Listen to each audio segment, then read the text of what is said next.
To save both time and money in waxing floors, use economical no-rubbing Aero Wax.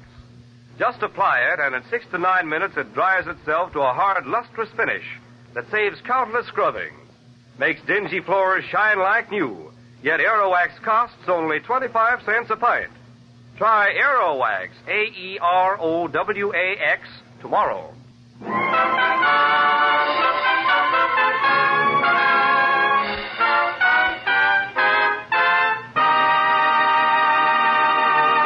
Mr. Keen, Tracer of Lost Persons, is on the air.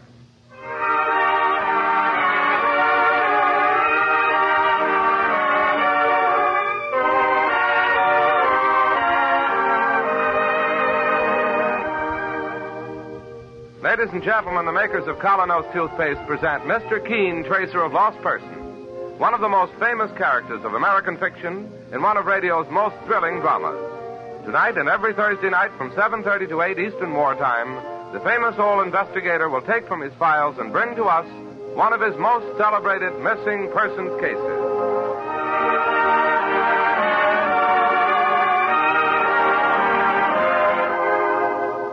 But first, for bright, sparkling teeth, a $1 million smile, try the new Colonos toothpaste. It's a high-polishing toothpaste that acts like a jeweler's polish, removing tarnish from silver. Safely, speedily, it whisks away dingy surface stains that cloud your smile and reveals the full, natural brilliance of your teeth. Get the new high-polishing Colonos at any drugstore tonight. Ask for Colonos toothpaste. K-O-L-Y-N-O-S.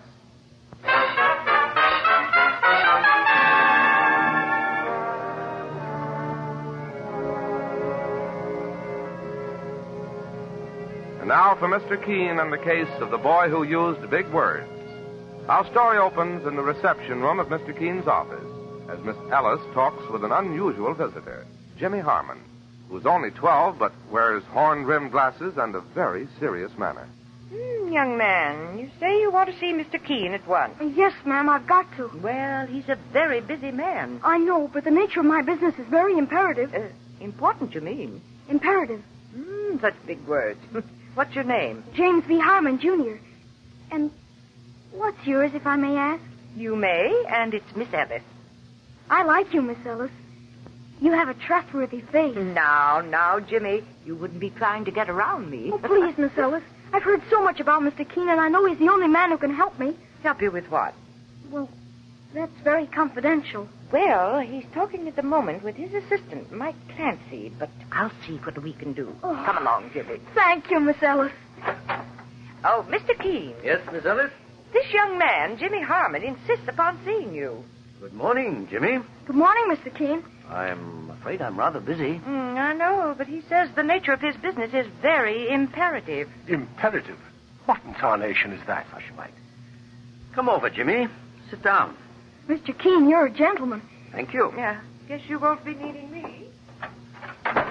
Suppose I introduce you to my assistant, Mike Clancy. I'm pleased to meet you. I've heard about you, too, Mr. Clancy. Very reliable, they say. Well, thank you, my boy. Now, Jimmy, you haven't come here because any member of your family has disappeared, have you? No, Mr. Keen. Just the opposite. We can't get rid of him. Of whom? Well, of my uncle, Bill Harmon. Your father's brother? That's right. You see, Mr. Keen, he came to visit us, approximately 6 months ago. You mean about 6 months ago? Approximately. Well, Uncle Bill was only supposed to stay for a week or two, but he's been staying on and on. What I don't like, well, the very first night he sat down in the parlor in the nice, big, soft chair that's always been Father's. I went up to him, and I said, Uncle Bill, that's where Father always sits. Yeah? Well, he works very hard, and he needs that chair to relax in. Yeah? Don't you think you ought to get up? Jimmy, why don't you just go and chase yourself? Well, have your parents objected, Jimmy? You can't object with a man like Uncle Bill. And something more, Mr. Keen. Yes? His eyes are too close together, and he doesn't have much back to his head. Oh, really? Yes, I made a study of that. It's a sign of bad character. Now take Mr. Clancy's skull. Wish now I'd thank you to leave my skull alone. Well, I only wanted to say that your scout shows signs of excellent character. Oh, well, now, that's different. Jimmy, this is all very interesting, but... Wait, Mr. Keene. There's something more. Well, I mean the man in black. what man in black? Well, I was walking on Fifth Avenue one day with Uncle Bill when this individual suddenly came out of a side street. Black suit, black derby, and black overcoat. He walked up to Uncle Bill and said... Well, hello, Harmon. Huh? Fancy meeting you. Oh, hello. Didn't ever expect to run into me again, did you? Look, I can explain everything. No, I don't think you can. I swear, the way it happened... It happened the wrong way for you, Harmon. Wait a minute. I can square myself. I can... Taxi! Hey, taxi! Come on, Jimmy. Hop into that cab.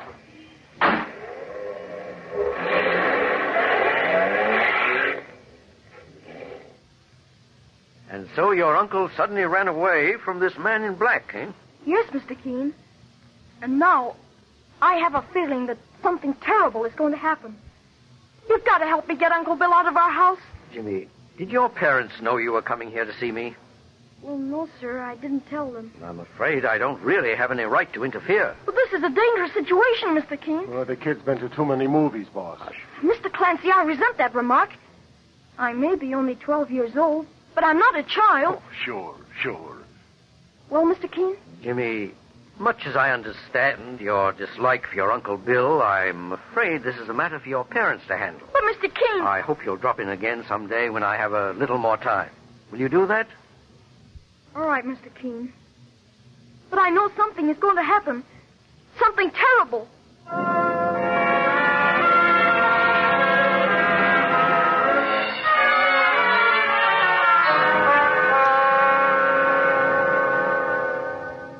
Here you are, Mr. Keene. Now, if you'll just sign those letters. Letters? Oh, yes. You're so absent-minded today. Something bothering you? I've been thinking about the visit we had yesterday from that strange little boy. Jimmy Harmon? Oh, he was just scaring himself. Jimmy has a wisdom and perception far beyond his years. Imagination, too. Now, here are the letters, pen and ink. Boss, Mr. Keene. Hello, Mike. Why so excited? Well, I bought myself an evening paper on the way to the office here. And the first item that hits me eye, saints preserve us. Come, Mike, let's see it. There, on the bottom of page 1. Read it, sir. Man killed in auto accident. Boy vanishes. Good heavens, that doesn't mean... Police were left baffled today by an obvious hit-and-run accident early last night on Madison Avenue, which claimed the life of William Harmon, 44, of 3000 East 89th Street, where he was staying at the home of a brother. The dead man, found lying in the roadway, had gone walking with his young nephew, James Harmon, Jr., age 12. But there has been no sign of the boy since the accident. Police are investigating. Heavens above. Hand me my hat and coat, Mike. I must talk to Jimmy's parents at once.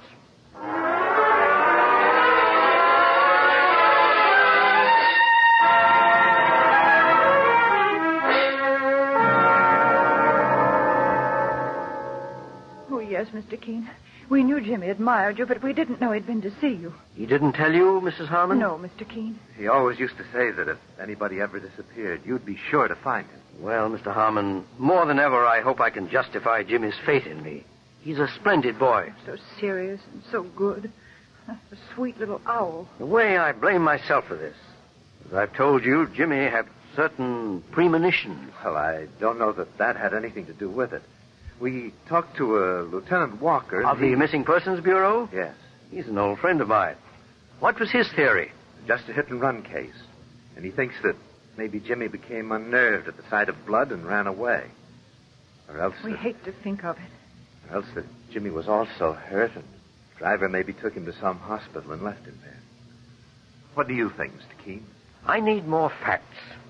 Now, what can you tell me about your brother, Mr. Harmon? Well, Bill is my brother, and I don't like talking bad of the dead. He moved in 6 months ago and just wouldn't move out again. What was his occupation? Occupation? I wouldn't much know. I hadn't seen him in 10 years. Business, he said. He talked about big deals sometimes. He said he'd made a lot of money out west. Mm-hmm. What was he supposed to be doing in New York? Looking for some opportunity to invest. And that's all you know? Oh, I wish we could do something more to help you, Mr. Keene. You're so kind to drop everything like this and go hunting for Jimmy. To me, it's the most important case of my life. Well, I'll have to go now. The Missing Persons Bureau is my next stop. Thank you, Mr. Keene. God bless you.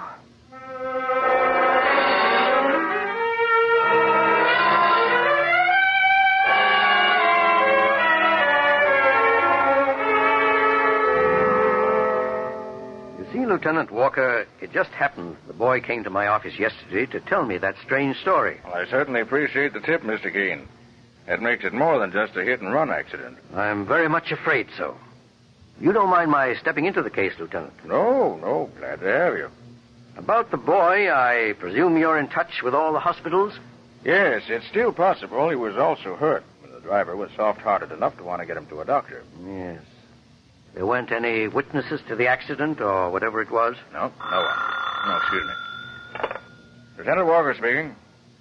Oh, yeah, Martin. You got a pretty good set of prints?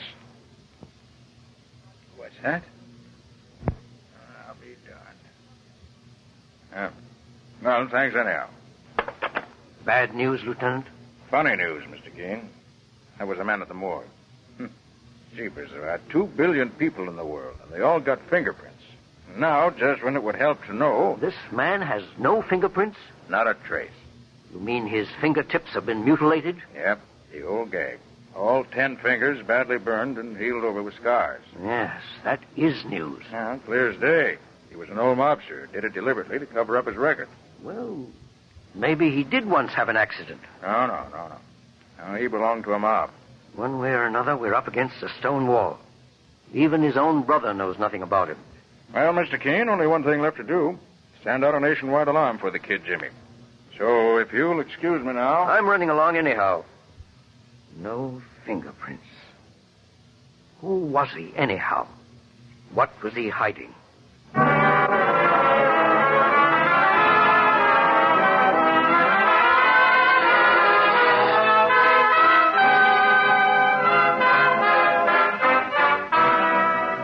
And so the case takes a baffling turn for Mr. Keene, tracer of lost persons. Meanwhile, thousands of girls who suffer the heartache of being unpopular, clever, pretty, smartly dressed girls, have just one thing to blame: teeth that rob them of charm when they smile. Thousands of men whose livelihood depends on selling themselves to others have the same weakness of appearance to blame. They don't know it or notice it, but the people they contact do. You may or may not be one of those people. But if you have the slightest suspicion that you are, try the new Colonos toothpaste, a high-polishing toothpaste.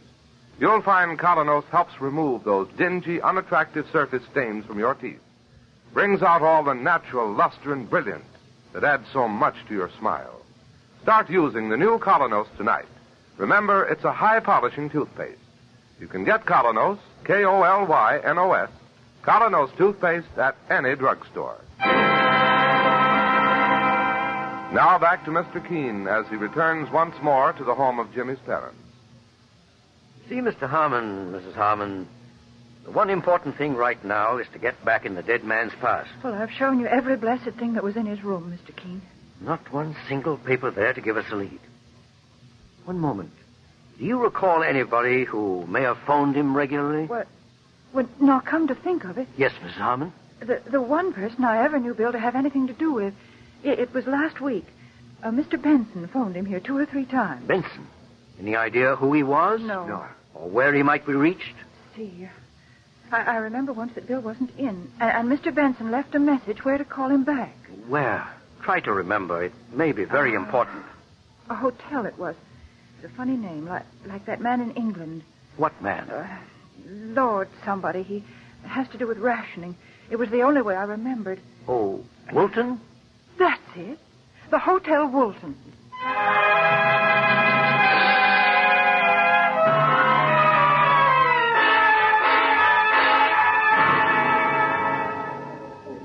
You say you're looking for a Mr. Benson? That's right, clerk. You wouldn't have his first name? I'm afraid not. All I know is that he was registered here last week. I looked through these files.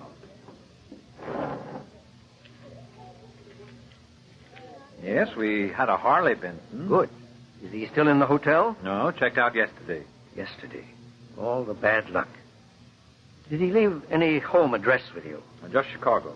That's a very big city. Of course, there's just a chance he might be in the Chicago telephone book. But you'll find the out-of-town phone books on the end of the counter there. Thank you. Find it, sir? Yes, here it is, thank you.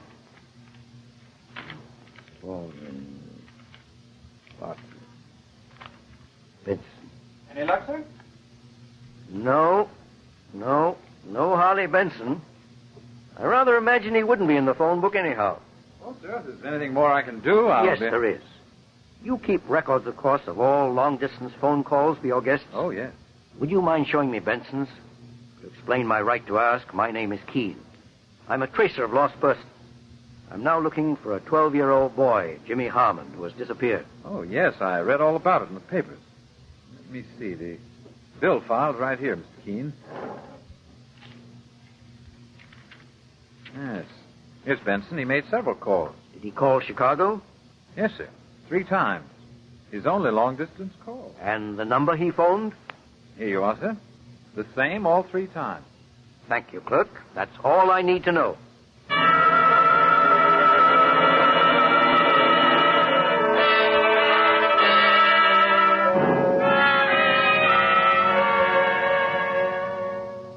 Well, here we are, boss. This is the house that Benson phoned to from New York. Didn't expect this. It's as pretty a cottage as I've ever seen. Well, I've known gangsters to hide out in stranger places. All right. Strike a match now, Mike. Let's see the name on the doorbell. It says Malcolm Dugan. It's an alias. I'm sure it's Benson. And that Benson is that man in black that Jimmy talked about. Possibly. Well, let's bust right in and face it. Hey, you out there. Anything you want? Well, you see, we... Yeah, I seen you through the window, prowling around in the dark. Indeed you did, Benson. How'd you know my name? That's a long story. I've come all the way from New York to talk with you. Though I didn't expect to find you under the name of Dugan. Dugan's a cousin of mine. I board here. May we come in? Sure. Why not? Now then. My name is Keene. Say, not the detective. That's right. This is my assistant, Mike Clancy. Okay. What's next? What do you know about Bill Harmon? Bill Harmon? A gunman, huh? Trigger man for one of the Chicago mobs. Alky racket. Or was it dope? Or maybe black market. And you did him in. Oh, wait a minute, Clancy. Back up. All right. Tell us in your own way. Harmon ain't no mobster. He was the same as what I still am. And what's that? A prison guard in the Lakeshore Penitentiary. A prison guard? Sure, until 5 years ago when he quit. I didn't hear a word from him until I was in New York on vacation last week and ran into him on the street. On the street? You get that, boss? 1 second, Mike. Benson, are you in the habit of wearing black suits and overcoats? Me? You think I'm an undertaker? Well, now, when you ran into Harmon, did he tell you what he was doing? Salesman, he said. We had a couple of beers together, 2 or 3 times. He didn't talk much. Tell me, was there any special reason why he left his job at the penitentiary? No, just quit. What were his duties? Same as me, guarding the death house. And come to think of it... Yes? There was something a little funny in his quitting. He did it just a couple of hours before that big racketeer, Legs Mosley, was burned. Mosley? Oh, yes. And Harmon just walked out. Said he had enough executions. Well, it happens that way sometimes with a guard. Yes, I've heard. But now I remember something else. The minute Legs came out for his last walk to the chair, he asked for Harmon. Where's Harmon, he says. He's got to be here. He's always here. I said Harmon had a previous appointment. So Legs kept asking for him? Yeah, Mr. Keene. Think it meant anything? Tell me something else, Benson. Are there any members of the old Mosley mob still in the penitentiary that I could talk to? No, not a one. Tell you what, though. There is a guy in the pen, a lifer, who was supposed to burn the same night with Mosley. He got reprieved to life. His name is Rayburn. Like to talk to him? You bet I would. The first thing tomorrow morning.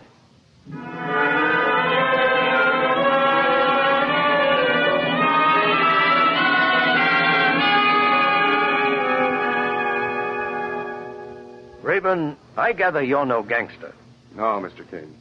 I committed my murder over a woman. Well, as I've told you, I'm trying my best to trace a fine 12-year-old boy who's disappeared.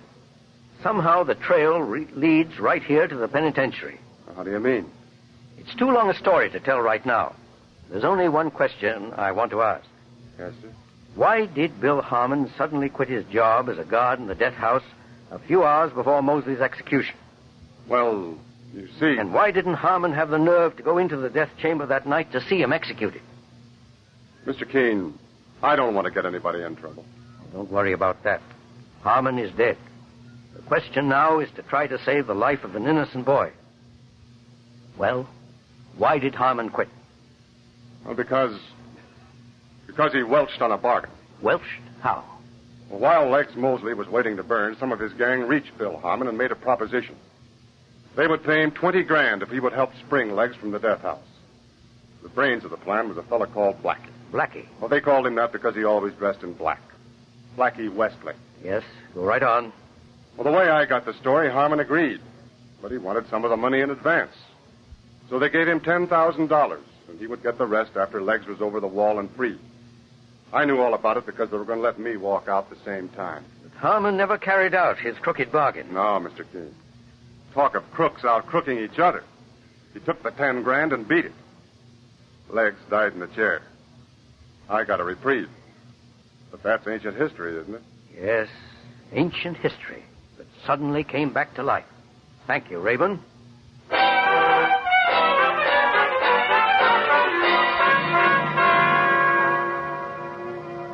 Why, sure, boss, it's as plain as day now.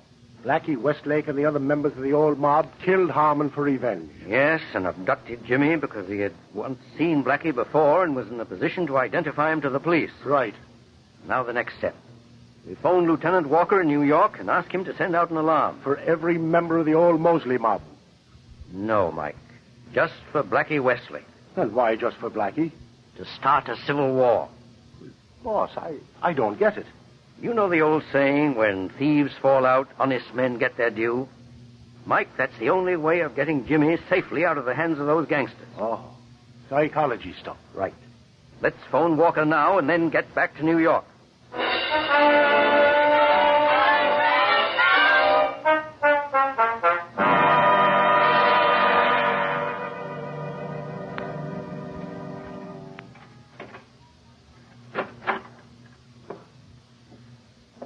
Good morning, Professor. How do you do, Professor? Oh, it's you. The hoodlum they call Blackie. Next on that hoodlum stuff. Well, that's what you are. When are you going to let me out of the cellar? When I feel like it. Get back there, I'll slap you. That's better. Look, Four Eyes. I brought you a sandwich out of the kindness of my heart. I don't want your sandwich. Why are you keeping me here? Because you're too darn smart, Professor. You saw us bump off your dear uncle. I'll let you go. The cops would take you to headquarters. You'd identify my picture. Just what I thought. You're one of those habitual criminals. Shut up. I can tell that from the shape of your ears and the index of your cranium. Stop that highbrow stuff. My cranium's all right. Where is this place you're keeping me? A warehouse. And a lot nearer your home plate than you think. I'm sick of it. It's cold. Let me out of here. You stay right here till the noise dies down. Now go on. Get back. Get back or I'll smack you. Take your hand off me. Let me go. Oh, yeah? You slapped me right in the face. You knocked my glasses off. And that's only a sample. Let me out of here. Let me go.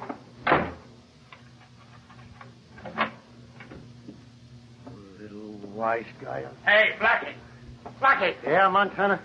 Look here. I was just outside and got a newspaper. So what? Me and the others are scrambling out of here. Why? Look at this paper, the front page. Let me see. Oh.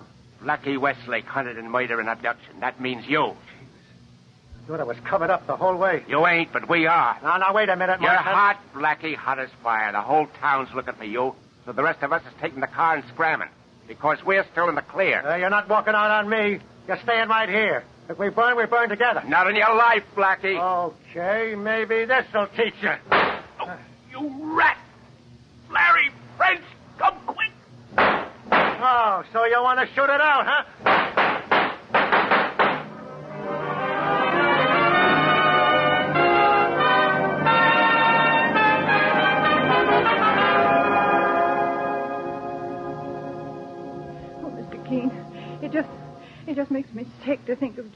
hands of those gangsters. He's a bright boy, Mrs. Harmon. We can count on him handling himself intelligently. Besides, Mother, the police are hunting everywhere. Yes, but they might take weeks and still not find him. I'm sorry, Mrs. Harmon. I've done my best.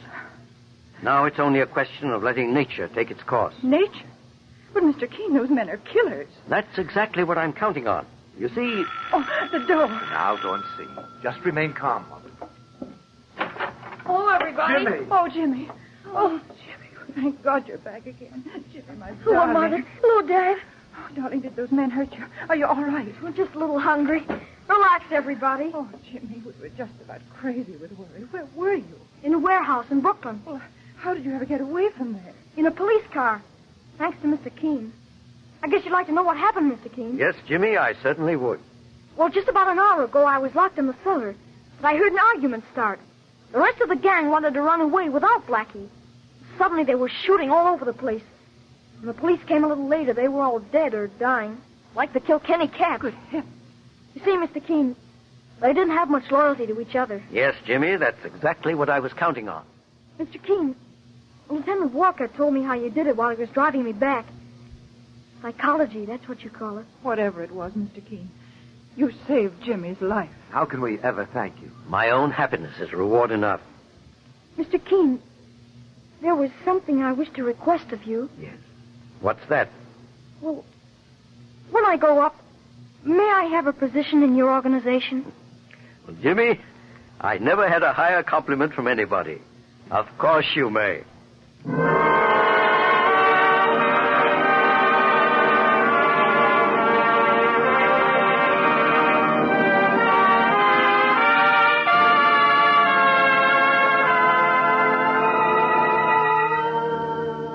Listen next week at the same time when Mr. Keene brings us the fascinating case of Mr. Trevor's secret.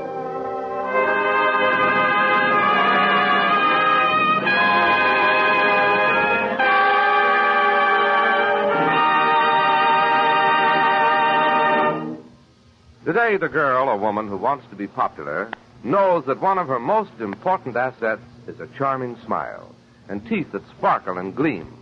Knows that no matter how smartly she may dress or make up, teeth that are dingy and discolored looking instantly create an unfavorable impression. And the same is true of the man in business, whose very livelihood depends on selling himself.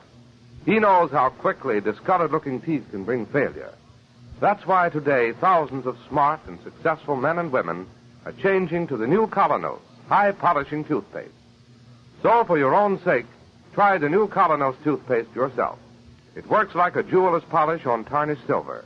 It helps remove dull, dingy surface stains, revealing the natural brilliance and sparkle of your teeth. Ask for Colonos toothpaste, K-O-L-Y-N-O-S, at your drugstore tonight.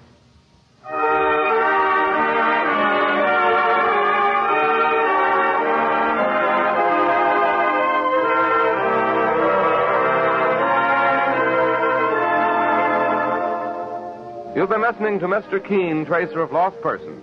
Now on the air at a new time, every Thursday night, 7:30 to 8 Eastern Wartime, over this network. Don't miss Mr. Keene next Thursday night when the kindly old Tracer turns to the case of Mr. Trevor's secret. This is Larry Elliott saying good night for the makers of Colonos toothpaste and inviting you to listen to Friday on Broadway at 7:30 p.m. Eastern Wartime over most of these stations tomorrow night.